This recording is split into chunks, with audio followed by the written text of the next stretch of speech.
2 de abril de 1963. Se viven momentos muy tensos en diversos puntos del país. El general retirado Benjamín Menéndez encabeza un levantamiento contra el gobierno militar presidido por José María Guido. Las calles del centro de la ciudad de La Plata y de un sector de la ciudad de Buenos Aires son invadidas y tomadas por tropas rebeldes de la Marina. Las acciones se extienden a otros puntos como Bahía Blanca, Mar del Plata y la base naval Punta Indio. El enfrentamiento entre dos facciones del ejército, azules y colorados, es inminente. Los combates armados son intensos y en algunos focos se sostienen durante 2 días. Reina un clima social de incertidumbre e inestabilidad. Los azules, que responden a Guido, se imponen sobre los rebeldes que deben retroceder. Queda un saldo de más de una docena de muertos y medio centenar de heridos. Las Fuerzas Armadas están en el centro de la política nacional. Su visión sobre el peronismo las une y las separa. Eso marcará largas décadas de golpes de Estado e inestabilidad política.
En 1943, el presidente Ramón Castillo es destituido de su cargo por la fuerza.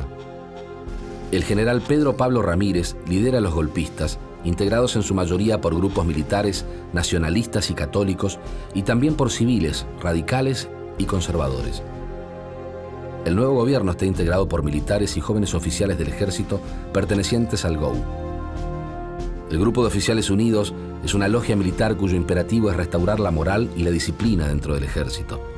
Son partidarios de un nacionalismo antiliberal y fuertemente anticomunista. Entre ellos se destaca un joven coronel, Juan Domingo Perón. Egresado del Colegio Militar en 1916, tiene una marcada participación política desde la década de los 30. Su activa participación en el GOU le permite llegar al cargo de secretario de Trabajo y Previsión en el nuevo gabinete militar. Desde ese cargo, lleva adelante una intensa actividad política con una fuerte impronta en lo laboral y social. Establece así un vínculo muy fuerte con los sindicatos y se gana el apoyo de un amplio sector de la clase trabajadora. Al mismo tiempo, afirma y concentra su poder dentro del gobierno militar y llega a ocupar además el cargo de ministro de Guerra y de vicepresidente. El grupo del 43, el famoso GOU, la logia que está detrás en bambalinas haciendo el golpe, lanza una proclama donde está claramente sobre el tapete la cuestión de la corrupción a nivel administrativo, de los problemas de los partidos políticos y revalorizar, hacerle una redención moral a la República.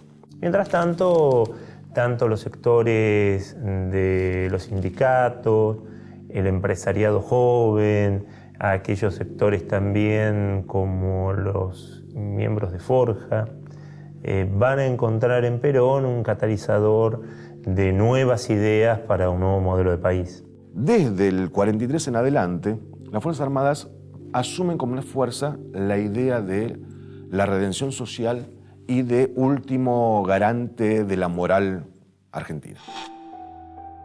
Hacia fines de 1945, se acrecienta la oposición política y social al régimen militar.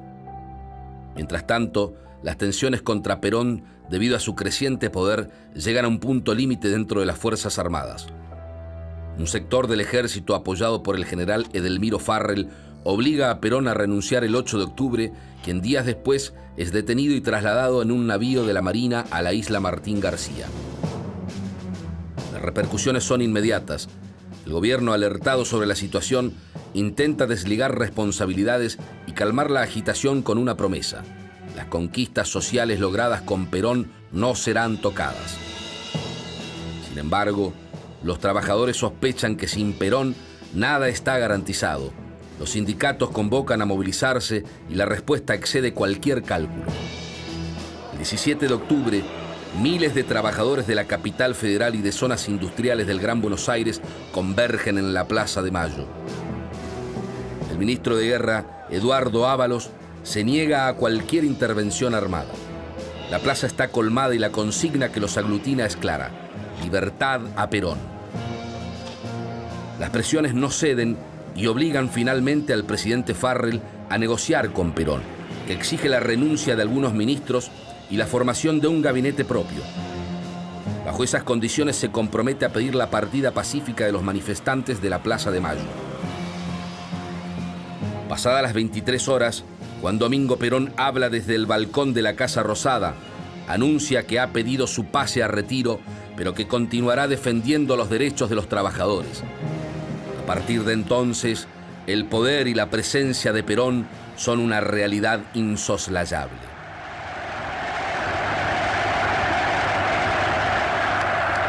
Trabajadores,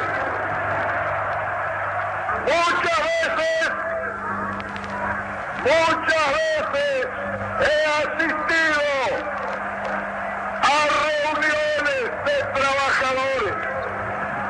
Siempre he sentido una enorme satisfacción, pero desde hoy sentiré un verdadero orgullo de argentino, porque interpreto este movimiento colectivo como el renacimiento de una conciencia de los trabajadores. La fecha de nacimiento del peronismo no es la del 43, sino más bien la movilización de masas que se produce a resultas de la destitución del coronel Perón y de su posterior liberación el 17 de octubre del 45. El 17 de octubre claramente marca un corte, ¿sí?, en la historia argentina del siglo XX y determina lo que va a venir a nivel político-social. Marca decididamente no solo la inclusión de esos trabajadores, sino la puesta en marcha ya del liderazgo de Perón. Efectivamente, los obreros con su movilización logran su pedido, que es reinstalar a Perón en la arena política, generando en el discurso de la noche del 17 de octubre algo muy particular, porque se genera un vínculo entre estos obreros y su líder. Esa es el acta fundacional de la conformación política de un nuevo movimiento y del ingreso de los trabajadores a la lucha política. El 24 de febrero de 1946, Juan Domingo Perón es elegido presidente de manera legal y en elecciones transparentes. Sus discursos hacia los trabajadores y los sectores más excluidos y su creciente liderazgo despiertan fuertes reacciones. Algunos ven amenazados sus privilegios sociales y de clase, y otros cuestionan la falta de libertad para la oposición política. El estilo político de Perón combina la idiosincrasia militar con un discurso que ofrece inclusión y dignidad social para quienes nunca antes se vieron realmente reconocidos.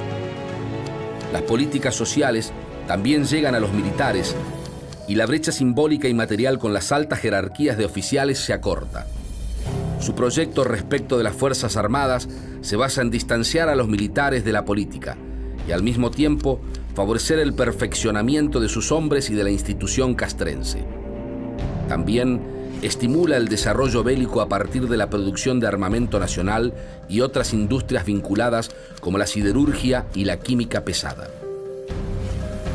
El sector de suboficiales de extracción más baja se ve beneficiado con planes de vivienda y mejoras salariales. Los suboficiales adquieren el derecho a voto que hasta entonces ejercían solo los oficiales. Esta medida tiende a democratizar la institución. Durante los primeros años de la década de los 40, las Fuerzas Armadas crecen y fortalecen su rol. Para 1943, casi la mitad del presupuesto nacional está destinado a las Fuerzas Armadas y entre 90.000 y 70.000 jóvenes son convocados anualmente como conscriptos.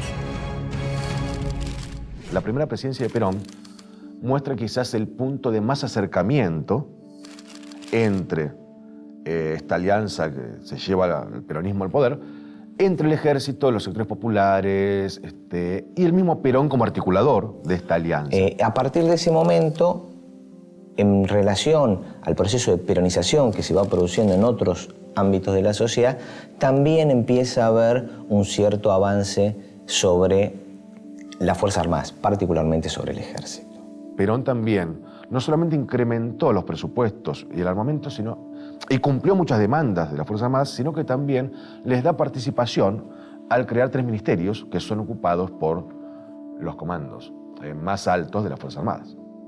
Un puntal dentro del Frente Nacional que constituía el peronismo eran las Fuerzas Armadas, básicamente el ejército, con una fuerte presencia de la Fuerza Aérea y una tolerancia por parte de la Marina que en algunos sectores, si bien no les caía bien el peronismo, todavía no explicitaban de forma violenta sus disidencias. Sin demasiados problemas, habían seguido sus carreras más o menos normalmente, pero a partir sobre todo de la posibilidad de la reelección de Perón, algunos de estos grupos empezaron a plantear la posibilidad de un golpe de Estado. La figura de Perón despierta amores, pero también odios entre los sectores civiles. Entre los militares la situación no es muy diferente. Por un lado, un alto porcentaje de oficiales de alta graduación apoya el proyecto político de desarrollo económico nacional y autónomo. Sin embargo, en la Marina y en la Escuela Superior de Guerra se concentran los militares más antiperonistas. Esta polarización se profundiza y el conflicto político se tensa dentro y fuera de las Fuerzas Armadas. Desde 1949, las condiciones económicas se deterioran. En ese marco, el peronismo y sus opositores van radicalizando sus posiciones. Hacia 1951, Perón intenta imponer la candidatura de su esposa Eva Duarte a la vicepresidencia. Esto irrita aún más a los conservadores y a ciertos sectores de las Fuerzas Armadas que, sin embargo, no pueden evitar que Perón se consagre presidente por segunda vez. 3 años más tarde, un grave conflicto con la Iglesia Católica termina de enfrentar de manera definitiva a los sectores antiperonistas de las Fuerzas Armadas con el gobierno. El 11 de junio de 1955, durante la celebración del Corpus Christi, sectores católicos reemplazan la bandera nacional por la del Vaticano y se retiran varias placas consagradas a la memoria de Eva Perón, fallecida en 1952. Como respuesta, el presidente expulsa a 2 eclesiásticos participantes de la misma. El conflicto también es utilizado por la Iglesia para avivar aún más la oposición militar a Perón. El 16 de junio de 1955, varios escuadrones de aviones de la Marina, en cuyo fuselaje puede leerse «Cristo vence», bombardean y ametrallan la Plaza de Mayo, la Casa Rosada, el edificio de la Confederación General del Trabajo y la residencia presidencial. El ataque deja como consecuencia centenares de muertos entre la población civil. Por su parte, esa noche grupos peronistas queman varias iglesias de la ciudad. El presidente cuenta con el apoyo de la Fuerza Aérea y el Ejército y por el momento el golpe fracasa. Los bombardeos del 55, los bombardeos de la aviación naval a Plaza de Mayo, tienen como antecedente más cercano el conflicto con la Iglesia y particularmente los hechos ocurridos unos días antes durante la celebración de Corpus Christi. Es una operación militar que lleva unos meses de planeamiento y que quizás podríamos citar como punto de partida finales del 54, cuando el arco opositor al peronismo empieza a consolidarse. En realidad, lo que debía estallar ese día era un levantamiento del ejército que iba a ser acompañado por sectores navales. El levantamiento del ejército nunca se produjo, los oficiales que debían levantarse en armas no lo hicieron, y sin embargo, la aviación de naval salió igual, y la infantería de marina, con el objetivo de matar a Perón. Por eso el bombardeo a Plaza de Mayo, en realidad el bombardeo a Casa de Gobierno. El arco antiperonista quiere resignificar ese espacio de sociabilidad del peronismo que es la Plaza de Mayo. El 16 de septiembre de 1955, un nuevo golpe de Estado destituye a Juan Domingo Perón. El nuevo movimiento golpista autodenominado Revolución Libertadora es liderado por el general de orientación católica y nacionalista Eduardo Lonardi. Lo apoya una vasta oposición política civil, militar, eclesiástica y empresaria. Sin embargo, el nuevo gobierno de facto está lejos de unificar a las Fuerzas Armadas, profundamente divididas por cómo resolver el problema del peronismo. El peronismo queda proscripto y Perón parte al exilio. El proyecto de Lonardi es desplazar a Perón y su liderazgo, pero sosteniendo algunas características del régimen militar de 1943 y ciertas conquistas sociales del peronismo, como forma de mantener a las masas alejadas del comunismo. Pero existen otros sectores castrenses de raíces liberales y conservadoras, encabezados por el vicepresidente Almirante Isaac Rojas, y apoyados por empresarios y partidos políticos que apuntan a un cambio más profundo. Están dispuestos a barrer con las políticas y el espíritu peronista, al que consideran autoritario, corrupto y corporativo. Las tensiones entre las distintas corrientes dentro de las Fuerzas Armadas terminan por desplazar a Lonardi. La presidencia queda entonces a cargo del general Pedro Eugenio Aramburu, símbolo del antiperonismo. Comienza entonces una violenta ofensiva contra el sindicalismo organizado. Mientras alas argentinas cruzan el cielo luminoso. Desde una visión higienista, el peronismo fue una enfermedad, desde el punto de vista de estos militares, que lo que hay que hacer es erradicarlo. Por otro lado, de una visión pedagógica, ellos entienden que las masas fueron engañadas por Perón. Por lo tanto, lo que hay que hacer es desengañar a las masas con respecto a este tirano demagogo. Entonces el objetivo central es desperonizar el país. Lo que vemos es un intento de borrar a Perón, creyendo que, lejos del poder estatal, el peronismo iba a perder fuerza, basándose en la idea que la fuerza del peronismo estaba en el control del Estado que le permitía ese vínculo con diferentes sectores de la sociedad. Por la misma proscripción, la Revolución Libertadora está aceptando esta existencia y lo está dejando de lado. Con lo cual, uno podría preguntarse si no hay un juego dialéctico en el cual la misma resistencia peronista y el mismo interés de desperonizar no están potenciando la misma Revolución Libertadora que va a continuar en el tiempo en otros términos. Lo que va a encontrar por el otro lado es una resistencia, lo que habitualmente se conoce como la resistencia peronista, que comienza en el propio momento de la revolución y empieza a manifestarse primero de una manera, diríamos, asistemática y luego mucho más organizadamente. Incluso esto también posteriormente va a llegar a las Fuerzas Armadas. La ausencia del peronismo no supuso ni la desaparición del peronismo, ni su eliminación política, sino un condicionamiento general donde una minoría armada tenía capacidad de veto sobre la solución general de la política nacional. En junio de 1956, un grupo de militares retirados conducidos por el general Juan José Valle protagoniza un levantamiento contra el gobierno de Aramburu. El fracaso de la revuelta tiene como saldo la aplicación de la ley marcial y el fusilamiento de los sublevados militares y también de un grupo de civiles peronistas vinculados indirectamente con el hecho. La intención del presidente Pedro Eugenio Aramburu de evitar a cualquier precio la reaparición de grupos favorables al peronismo se hace evidente. Este hecho criminal ha pasado a la memoria colectiva a través del relato del escritor Rodolfo Walsh en su libro Operación Masacre. La intervención militar en el juego político que se había inaugurado en 1930 se profundiza y se hace permanente. A la acción militar constante se agrega desde 1955 el conflicto suscitado por la presencia del peronismo. En efecto, el proyecto político iniciado por Perón queda ubicado en el centro de las tensiones políticas entre quienes quieren eliminarlo de la escena nacional y aquellos que buscan recuperarlo presionando desde adentro y desde afuera del sistema institucional. La década de los 60 será una etapa de enorme inestabilidad.